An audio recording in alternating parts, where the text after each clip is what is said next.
แต่เพียงความฝันอยากเห็นเวียงจันทร์คอยเฝ้าฝันทุกวันเวลาศาสตร์นี้คงสิ้นบุญวาสนามีแต่คนเขากล่าวมางามหนักหนาโอ้เมืองเวียงจันทร์พอได้สมดังใจมั่นหมายงามแสนวิไลโอ้หาดทรายสมงามดอนจันทร์เปรียบเหมือนเทวาบนฟ้าสวรรค์ปั้นแต่งมิ่งขวัญเวียงจันทร์ดังวิมานสุดแสนงามตา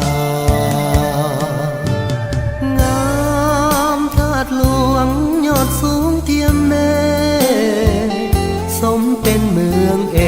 กงามทุกอย่างสุดพันละนางามโหพระแก้วแสงวาวแววสวยเด่นงามตาสมดังที่ลือกันมาว่างามเนื้อฟ้าแดนไกลพอได้สมจนลืมทินทานมาเห็นเวียงจันทร์สุขสำราญเนื้อเมืองใดได้เห็นราตรีมีแสงสดใสเครื่องหุ่นดังฟ้าอำไพส่วนจิตใจใฝ่ฝันบ่ลืม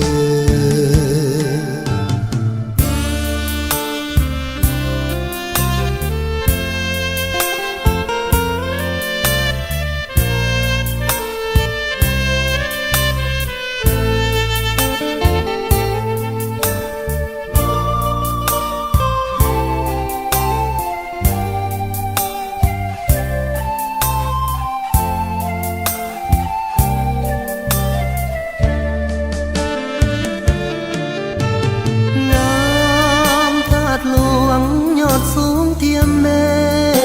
ฆสมเป็นเมืองเอกงามทุกอย่างสุดพันละนางามโหพระแก้วแสงวาวแววสวยเด่นงามตาสมดังที่ลือกันมาว่างามเนื้อฟ้าแดนไกล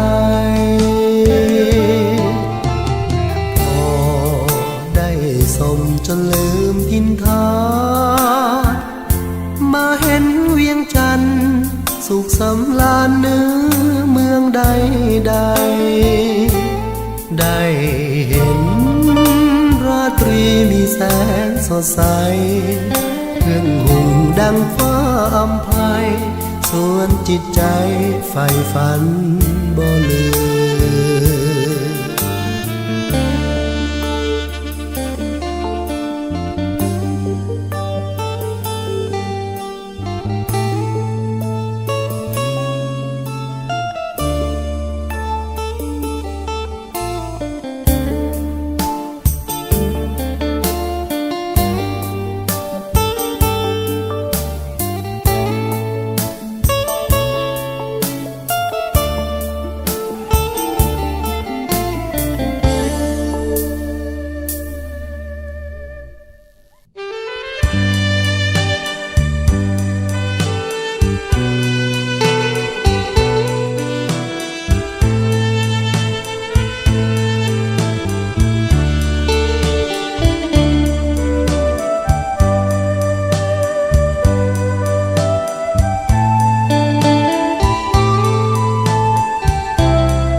จากฟ้า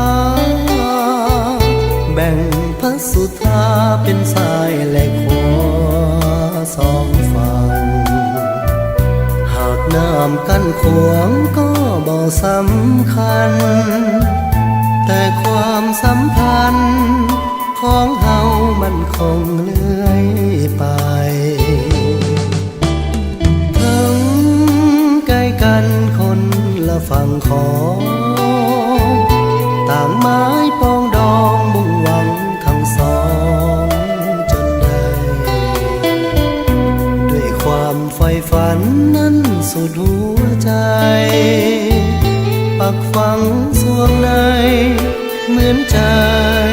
เดียวกันทั้งสองฝั่งกั้นกลางด้วยสายนาทีแต่ประเพณีนั้นบ่ต่างกัน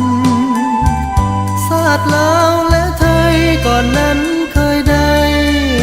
สัมพันธ์ร่วมสายโลหิตเดียวกันเพียงน้ำเท่านั้นมากันแบ่งกันขอฟ้าดินช่วยเป็นสักขีโปรดคิดปราณีจงอย่าได้มีวันห่า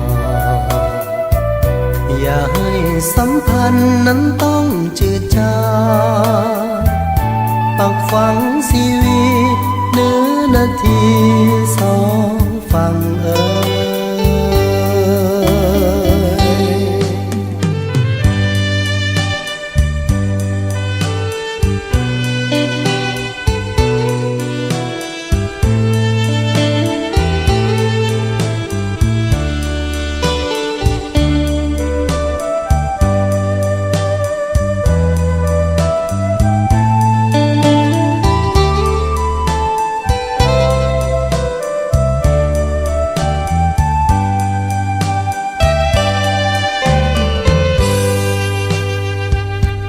ทั้งสองฝั่งกั้นกลางด้วยสายนาทีแต่ประเพณีนั้นบ่ต่างกันศาสตร์ลาวและไทยก่อนนั้นเคยได้สัมพันธ์ร่วมสายโลหิตเดียวกันเพียงน้ำเท่านั้นมากันแบ่งกัน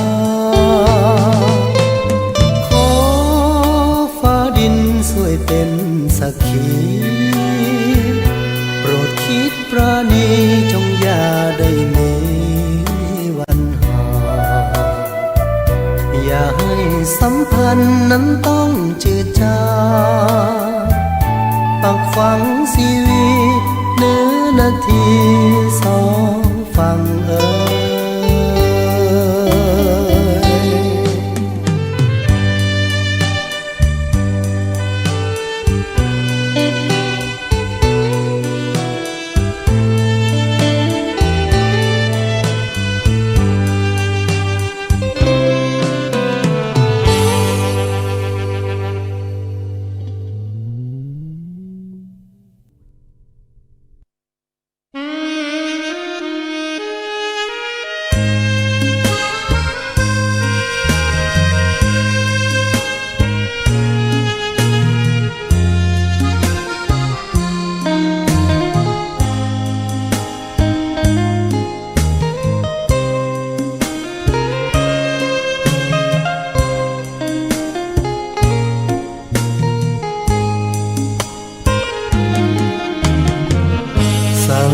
คนหลายใจ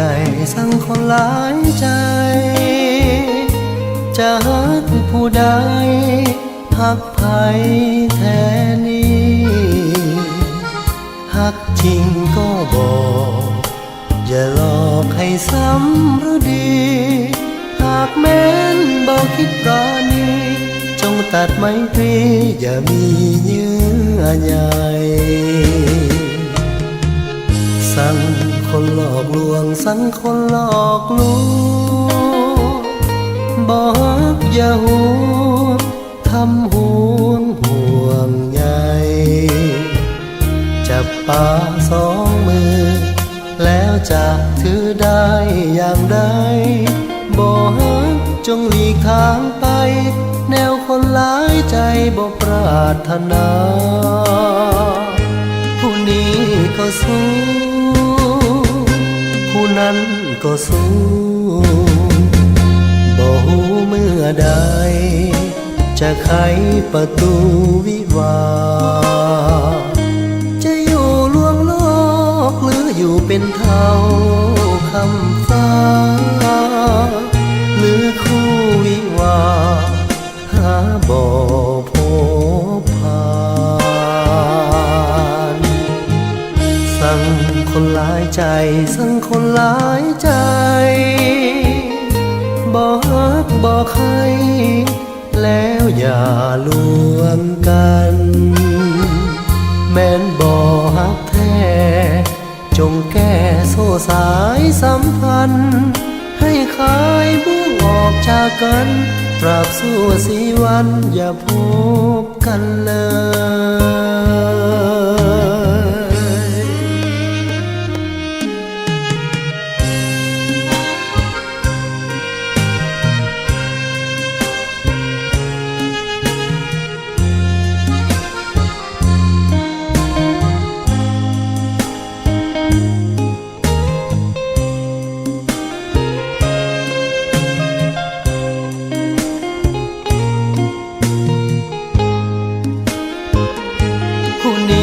ก็สู้ผู้นั้นก็สู้บ่ฮู้เมื่อใดจะไขประตูวิวาจะอยู่ลวงโลกหรืออยู่เป็นเท่าคำฟ้าหรือคู่วิวาหาบ่พบผ่านสั่งคนหลายใจสั่งคนหลายใจบอกฮักบอกให้แล้วอย่าลวงกันแม้นบ่ฮักแท้จงแก้โซ่สายสัมพันธ์ให้คลายบุ้งออกจากกันตราบสู้สีวันอย่าพบกันเลย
ป้าตวนกับลวงเอาตัวแค่น้อยมาเยี่ยมซอยป้าก่อนแล้วป้าจะจรไปตามแค่น้อยตัวพลอยตัวงามป้าอย่ายามไปสู่ที่พักที่อยู่ของป้าบอกคำนึงนะว่าจะมีโพยภัยบอกคำนึงนะว่าจะมีโพยภัยพอลุยตัวไปในจันทร์ประตูก็ลั่นลงพาแค่น้อยอาภัพอับอายเมื่อแค่หูบ่ายมัดสาก็กายลอดปองมือนั้นตาดีเดินจองมองจองมือนั้นตาดีเดินจองมองจองยองเอาค้อนมาทุบทะลุทุบทับตัวพอแค่น้อยตายย่อยตายยับตายพอถือทุบทับตายแล้วจะกลับเกิดใหม่ตายแล้วจะไล่เวรน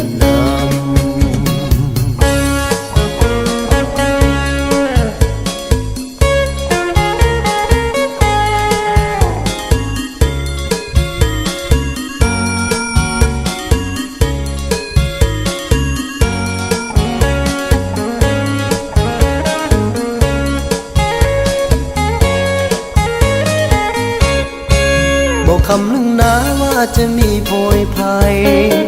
บอกคำนึงนะว่าจะมีโพยภัยพอลุยตัวไปในจันทร์ประตูก็ลั่นลงพาแค่น้อยอาภัพอับอายเมื่อแค่หู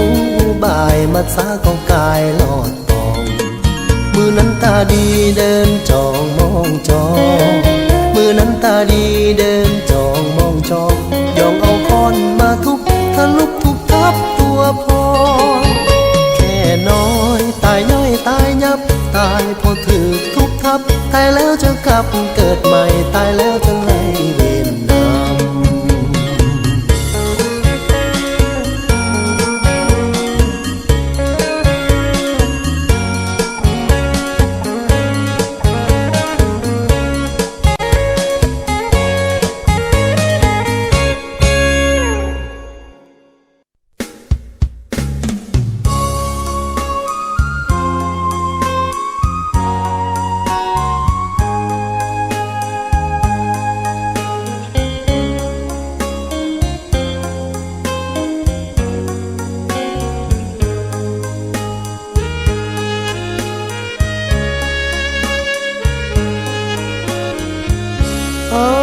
บ่มีเงินจะซื้อหักน้องอ้ายบ่มีทองจะให้ขวัญใจอ้ายบ่มีคำจะให้น้องใส่จึงปล่อยหักห่างหายย้อนอ้ายบ่มีบ่มีเงินจะซื้อหักเจ้าเพราะน้องมัวเมากับความมั่งมีอ้ายบ่มีรถจะให้น้องขี่บ่ได้เป็นเศรษฐีมั่งมีเงินคำ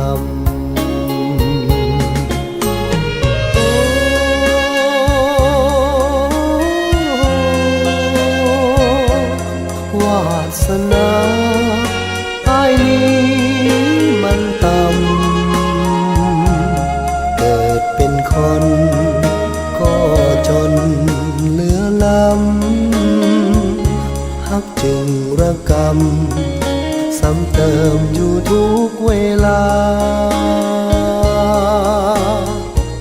อ้ายมีแต่ใจจะมอบให้น้องไม้ปองรักน้องเลื่อยมาอ้ายมีฮักเดียวเป็นอมตะน้องจงคิดเมตตาเห็นใจคนจน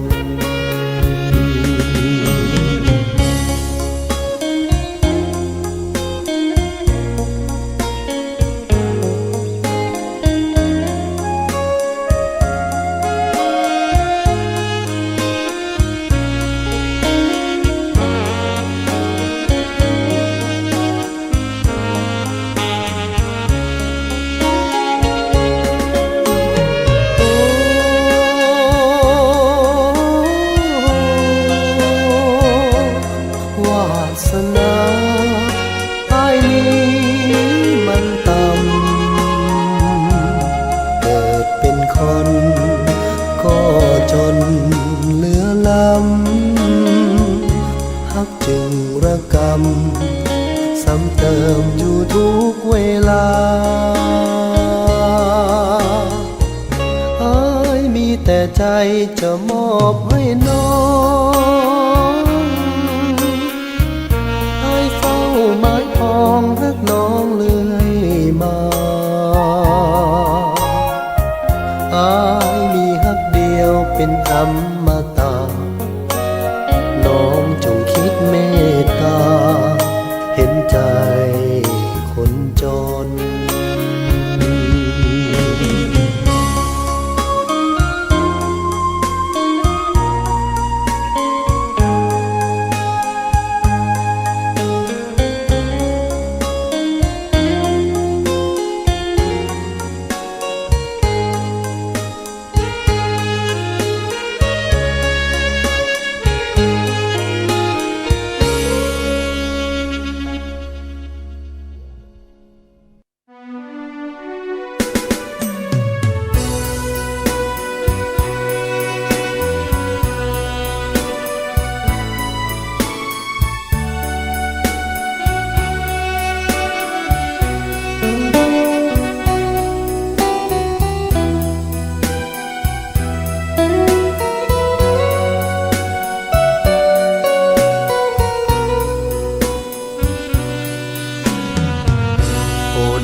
สตาของเฮาหรือนี้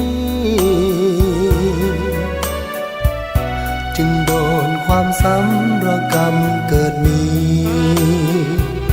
จากอเวจีหรือมีพระพรหมปันแต่งถ้าทำความดีมีสีแก่ตนหากกับมีคนถือผิดคิดแก้คนที่เคยฮักก็มาถึกแย่งโอ้ไผปันแต่งชีวิตเคยเกิดมาน้ำชีวิตพิษสวาตามที่ข้าอยู่ทุกเวลาข้าทำผิดสิ่งใดแล้วนะจึงได้ตามมาล้างผ่านกันบ่หูเบื่อบ่เคยกระทำสร้างกรรมก่อเวรความทุกข์ยากเข็นขอไกลทุกมือหินผมเจ้าเอ๋ยข้าซ้ำสุดเลยขอเพียงสวยคือทอดน้ำชีวิตจากใจ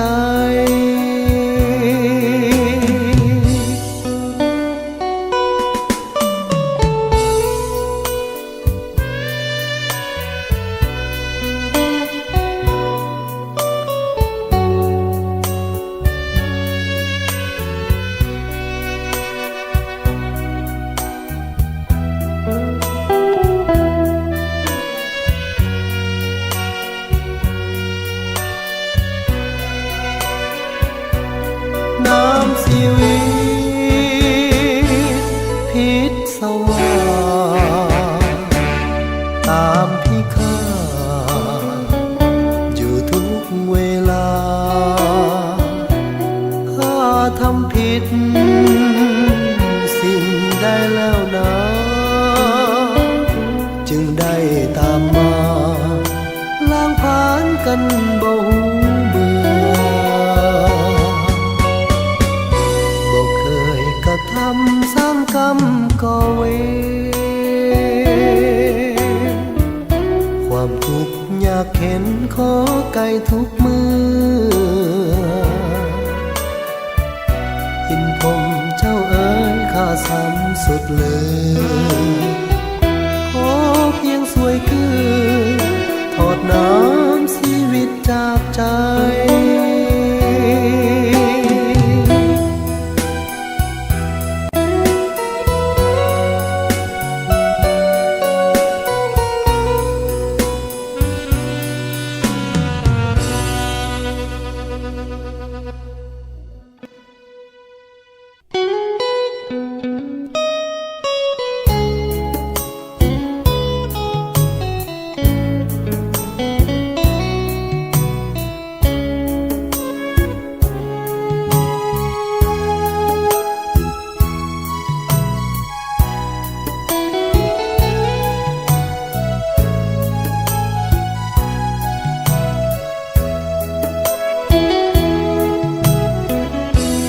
น้องจากลาน้ำตาข้าตกเจ็บซ้ำระกำในอกดังไฟนรกเผาใจเห็นหน้าทุกวันน้องก็จากไปสู่ถิ่นแคว้นอันแสนไกลข้านี้อะไรอาวรยินเสียงอ่อนหวานน้องนางเอิ้นสั่งว่าน้องขอลาไกลห่างข้าสุดอ้างว้างเพียอ่อนน้องจงโชคดีเถิดนางามงอน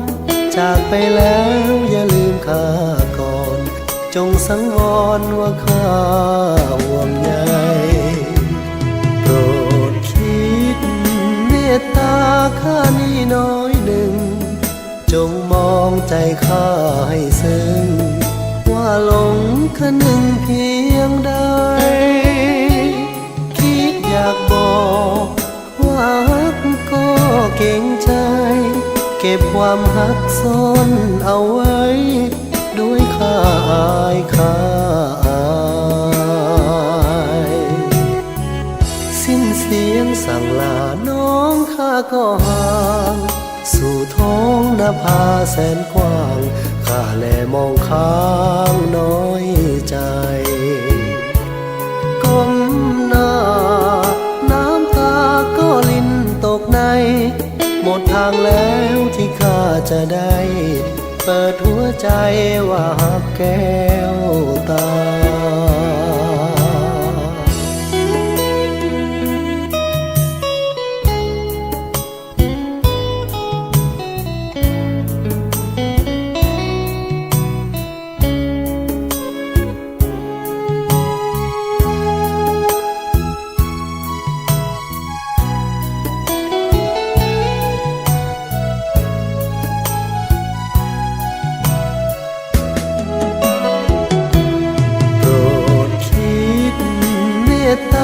ข้านี่น้อยหนึ่งจงมองใจข้าให้ซึ้งว่าหลงคะนึงเพียงใดคิดอยากบอกว่าฮักก็เก่งใจเก็บความฮักซ่อนเอาไว้ด้วยข้าอายข้าอายสิ้นเสียงสั่งลาน้องข้าก็ห่างสู่ท้องนภาแสนกว้างข้าแลมองค้างน้อยใจก้มหน้าน้ำตาก็ลิ้นตกในหมดทางแล้วที่ข้าจะได้เปิดหัวใจว่าหักแก้วตา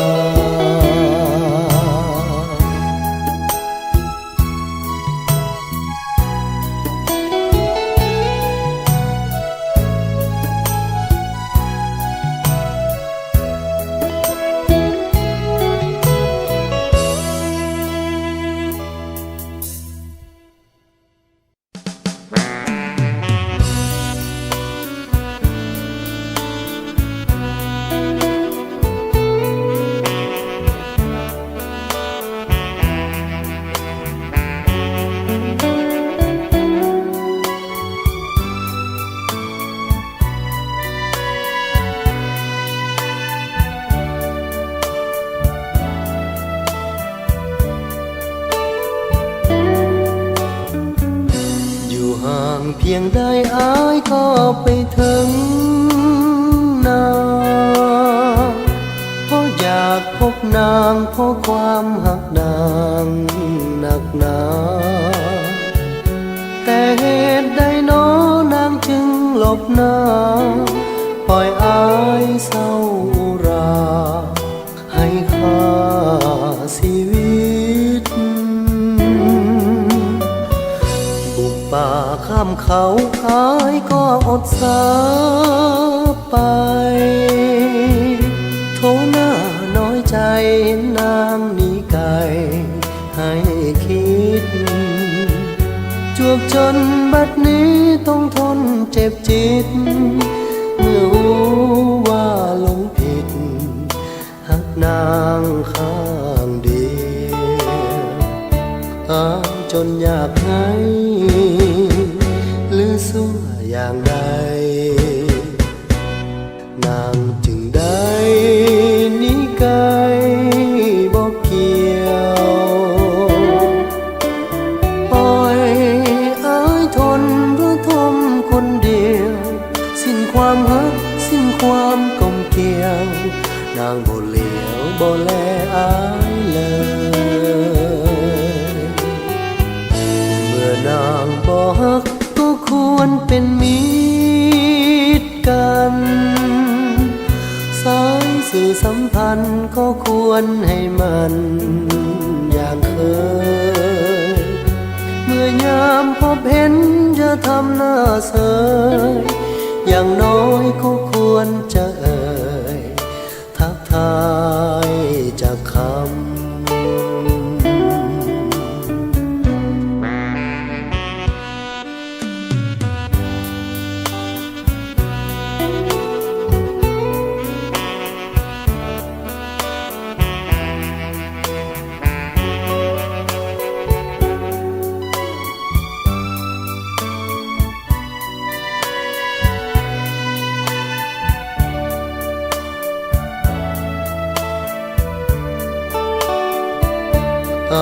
จนอยากให้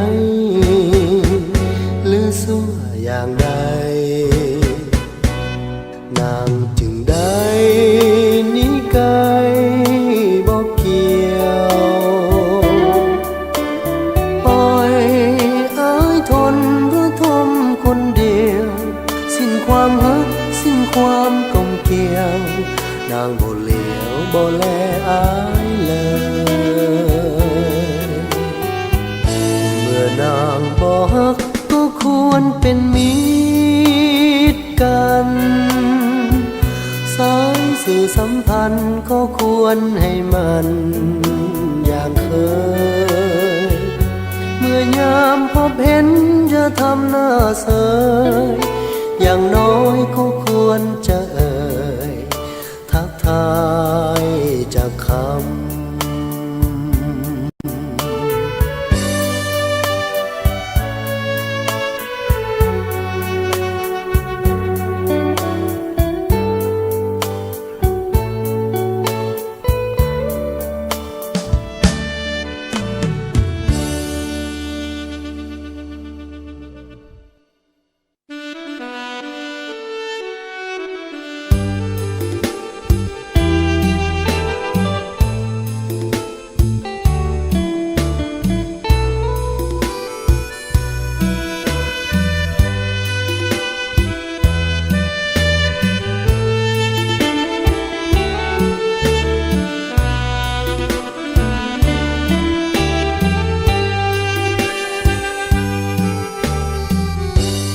จากเมืองหลวงแล้วใจห่วงหาต้องจากสาวงามโสภาจากลาแล้วใจไว้วันบ่ได้ลาลับคงได้กลับมาอีกจักวันถ้ากลับไปถึงเวียงจันทร์2-3 วันจะจดหมายมาต้องจากเมืองหลวงเพราะบางห่างไกลถึงจากใจนั้นอะไรห่วงใยน้องทุกเวลาบ่ลืมคืนนั้นคืนที่อยู่ร่วมกันสัญญาบ่ลืมคำหวานการดาให้สัญญาอยู่ปากน้ำคาไว้วอนพระบางองค์พระศักดิ์สิทธิ์สวยเนรมิตให้ความรักสองเรายืนนานพระธาตุผู้ศรีงามเด่นยังเป็นพยานอย่าลืมเด้อคำสาบานบ่นานจะย้อนมาใหม่จำจากเมืองหลวงพระบางห่างลาจำจากสาวงามโสภาต้องมาหาน้องให้ได้จะมาสู่ขอนำแม่พ่อด้วยความจริงใจจงรอความรักจากอ้ายขอฝังใจอยู่หลวงพระบาง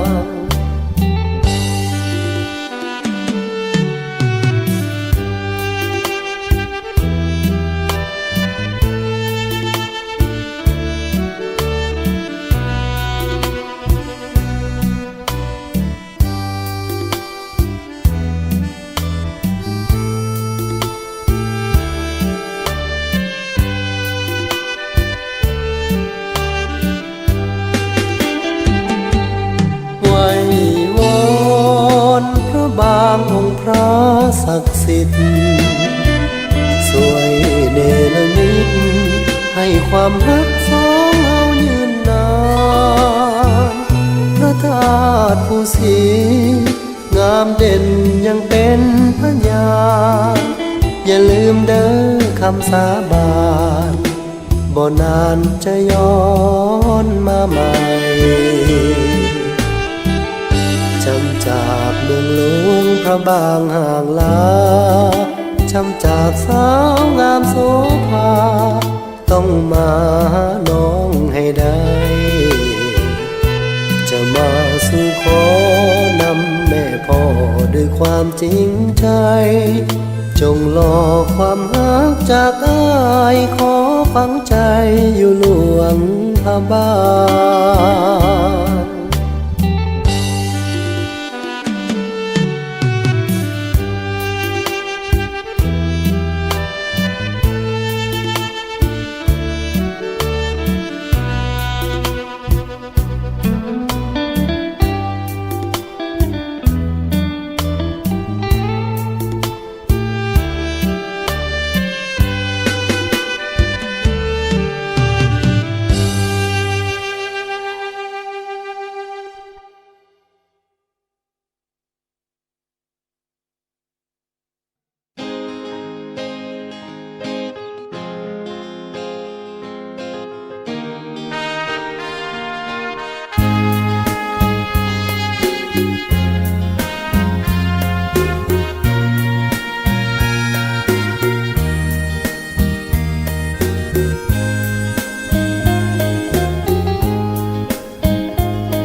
น้องมีใหม่แล้วอย่าหาแนวมายุ่งเอาความรักกลับไปอย่าวุ่นวายหมายมุ่งคนทั่วกรุงจะนินทาหากน้องมีใหม่ซ้อนอย่าอ้อนวอนดีอย่ามาล้อต่อเติมอย่าแกล้งเสริมลายหน้าอย่าเวียนมาความขัดใจหนีไปให้พ้นสายตาที่ไปหาคนฮักใหม่สายเดียวบ่พอฮักอีกเรื่อยไปกว่าสิบจะวายคงได้เป็นพันหากน้องเอาอีกคน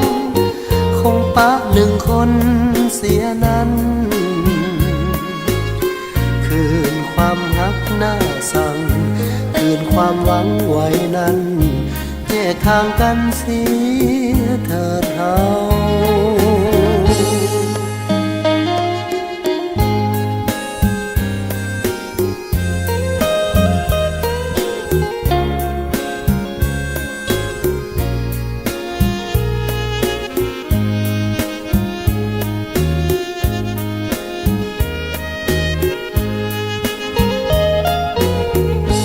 หนีไปให้พ้นสายตาที่ไปหาคนฮักใหม่สายเดียวบ่พอฮักอีกเรื่อยไปกว่าสิบจะวายคงได้เป็นพัน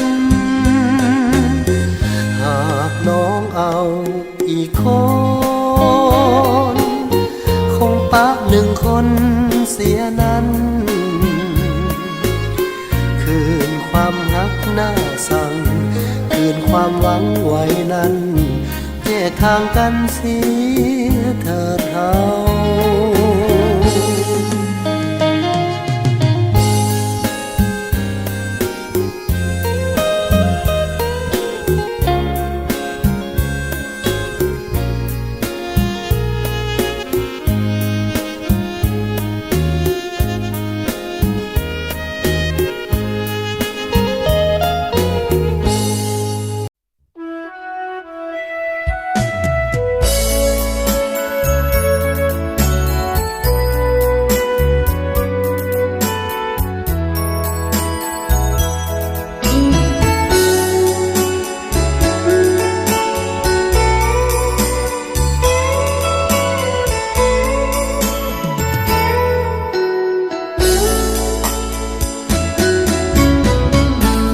ำสัวได้สัว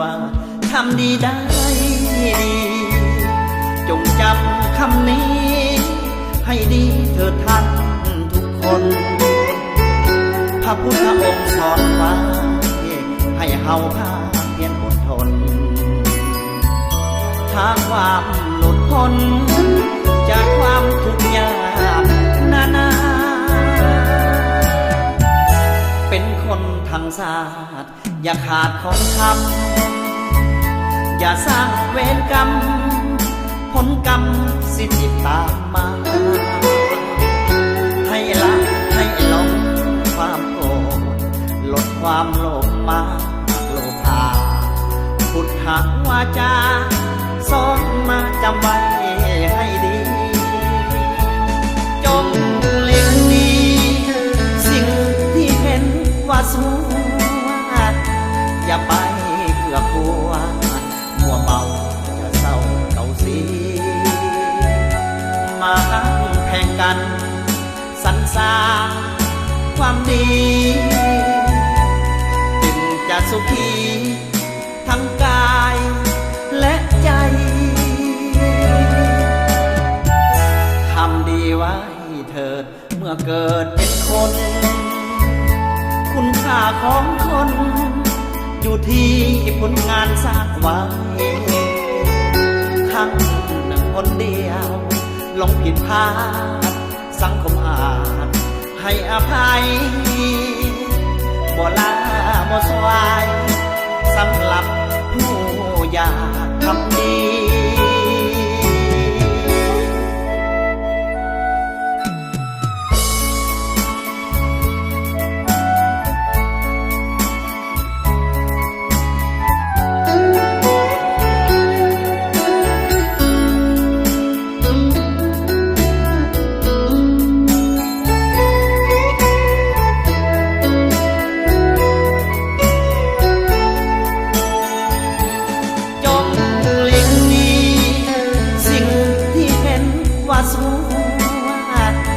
อย่าไปเกือกกลัวมัวเมาอย่าเศร้าเก่าสีมาแข่งกันสรรสร้างความดีจึงจะสุขีทั้งกายและใจทำดีไว้เถิดเมื่อเกิดเป็นคนคุณค่าของคนอยู่ที่ผลงานสร้างไว้ครั้งหนึ่งคนเดียวลงผิดพลาดสังคมอาจให้อภัยบ่ลาบ่สวายสำหรับผู้อยากทำดี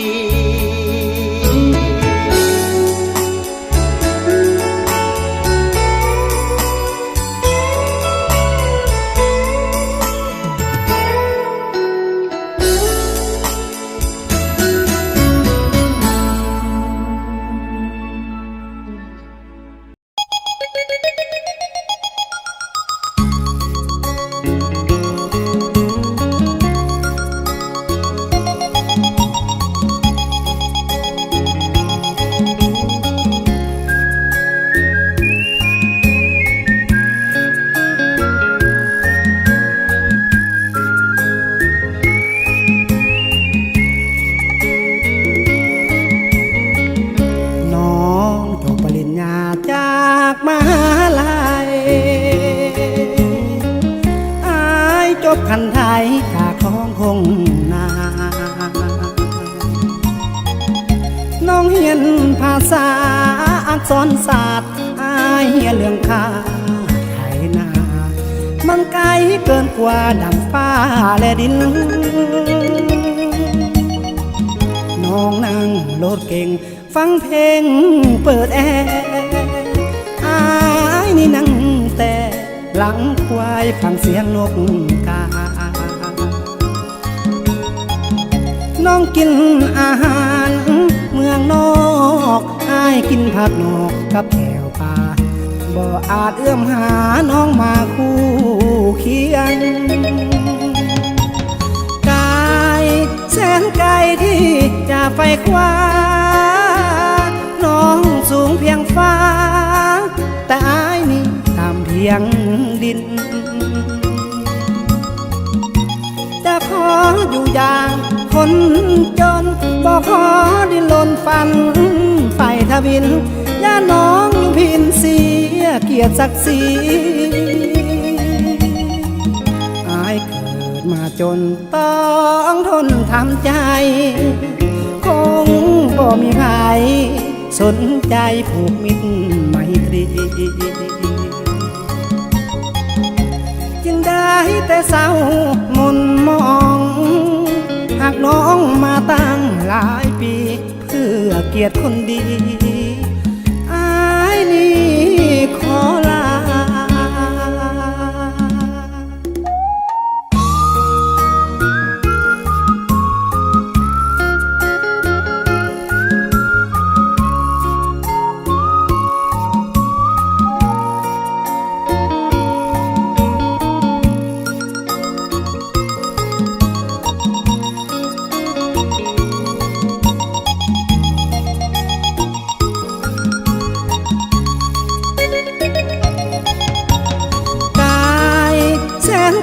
ที่จะไฟคว้าน้องสูงเพียงฟ้าแต่อายนี่ต่ำเพียงดินจะขออยู่อย่างคนจนบ่ขอดิ้นรนฝันไฟทวินย่าน้องอยู่พินเสียเกียรติศักดิ์ศรีมาจนต้องทนทำใจคงบ่มีใครสนใจผูกมิตรไมตรีจึงได้แต่เศร้าหม่นมองหากน้องมาตั้งหลายปีเพื่อเกียรติคนดีอายนี่ขอลา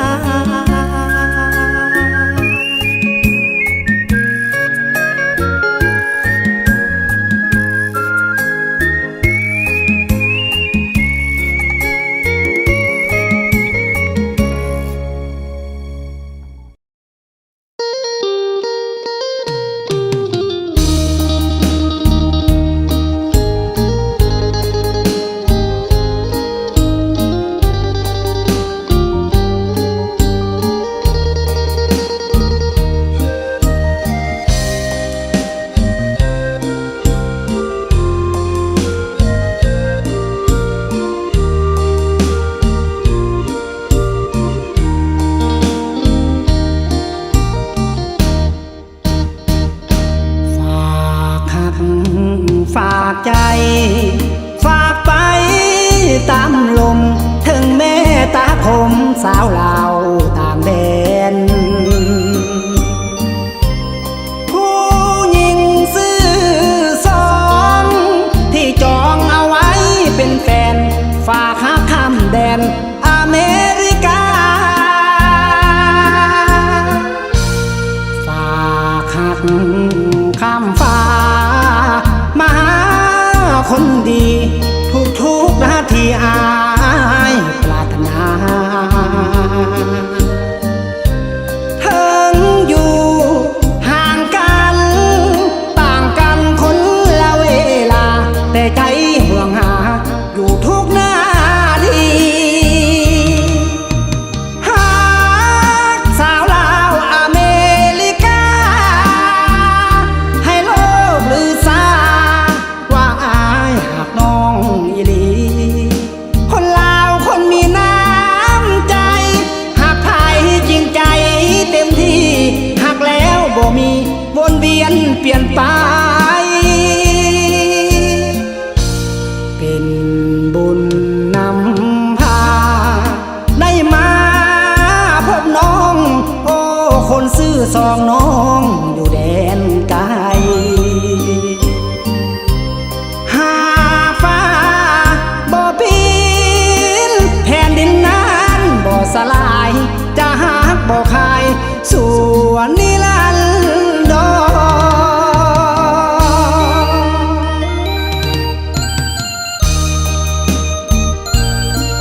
สลายจะหักบ่คายส่วนนิรันด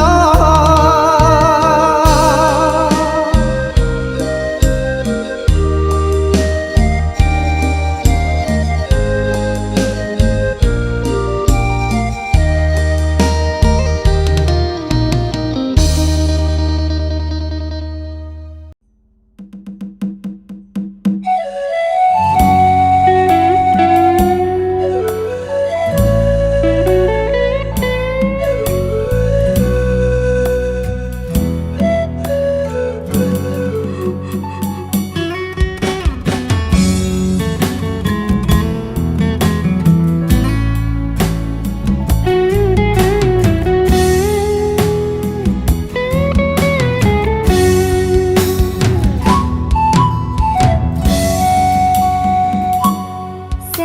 ละน้องใส่เย็นเห็นปลาลอยลองหมูป่าขยองสัญลักษณ์คู่ลำน้ำใสแกงตัดน้ำลินส่งเสียงอ้อยอินพงไพเมื่อยามแสงอาทิตย์ต้อมใสปากกายสีขามงามตา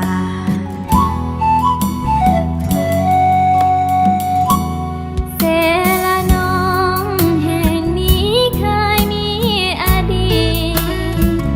ความหลังฝังจิตชีวิตฮักตึงอุลาที่ฝั่งซ้ายเสสองเรานั่งสบสายตาฝากสัมพันธ์สุขสันต์แคมทา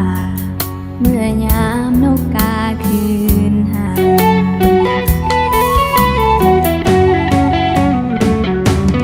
บ่าวผู้ไทยลืมลายแล้วบอกคำเบาวันนี้ที่เก่าสาวเผ่ามังกองคอยทานเห็นป่าสาลีกระแสลมโชยพัดหังน้ำใสไหลไป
สู้กันเหมือนอายและน้อง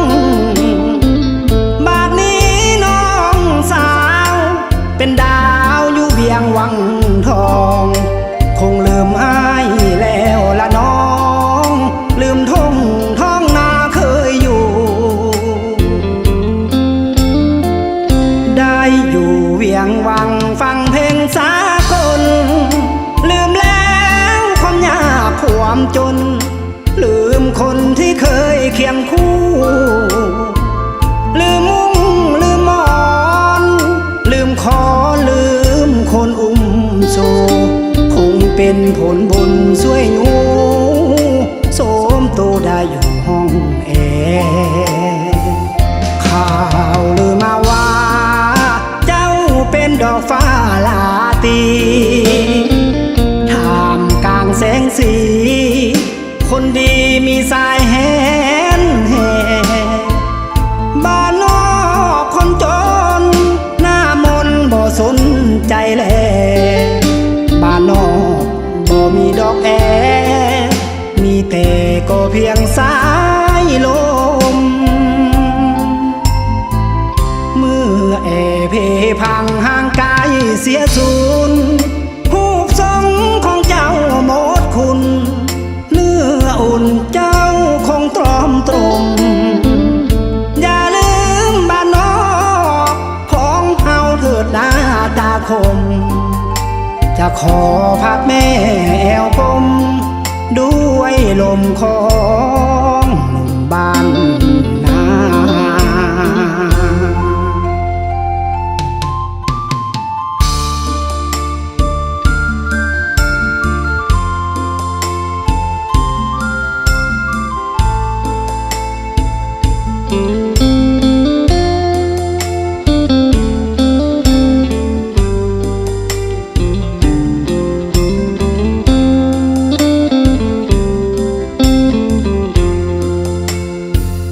ข่า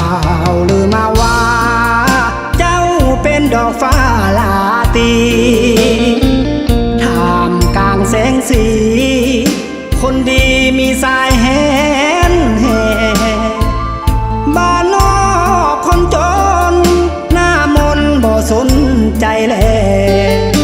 บ้านนอกบ่มีดอกแอมีแต่ก็เพียงสายลม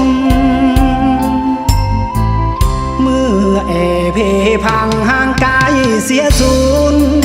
รูปทรงของเจ้าหมดคุณเนื้ออุ่นเจ้าคงตรอมตรม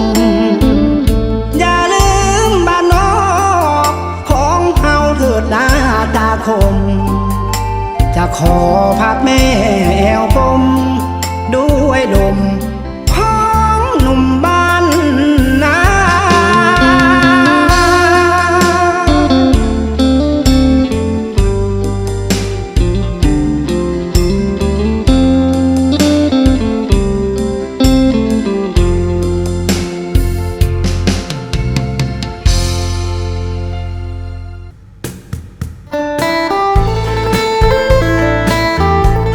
เ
ญไอไป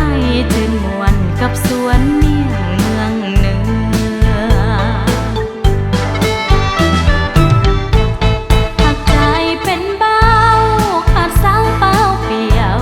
หักใจไม่เกี่ยวมาเป็นจูกา